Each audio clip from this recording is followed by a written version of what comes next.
Qarku i Shkodrës vlerësohet i pasur me shpella natyrore veçanërisht në zonën e Alpeve. Megjithatë, kapaciteti i tyre aktual për turizëm mbetet i kufizuar. Burime të ndryshme flasin për mbi 30 shpella në rajonin e Shkodrës. Sipas një studimi të realizuar në kuadër të një projekti evropian, disa prej shpellave të kësaj zone vlerësohen si shumë të përshtatshme për të zhvilluar si atraksione turistike. Në kuadër të këtij projekti u klasifikuan disa shpella, 8 nga Qarku Shkodër.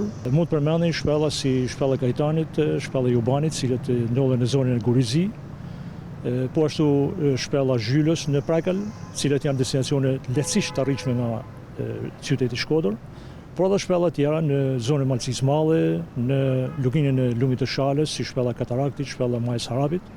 Shfrytëzimi i këtij potenciali kërkon investime të mirë planifikuara, jo vetëm në infrastrukturën drejt këtyre destinacioneve, por edhe në përgatitjen e guidave të specializuara për turizmin aventurës dhe speleologjinë. Këto potenciale kërkojnë jo vetëm si thosh investime në infrastrukturën, arritjen e këtyre destinacioneve, por edhe në përgatitjen e kuadrit njerëzve, ekspertëve të cilët do të ndihmojnë për guidën. Aktualisht disa nga shpellat e rajonit të Shkodrës përdoren nga udhërrëfyes lokal kryesisht për ture turistike. Ato mbeten më pak të zhvilluara si atraksione turistike klasike, ndonse paraqesin interes të veçantë për vizitorët që preferojnë turizmin e natyrës dhe aventurën.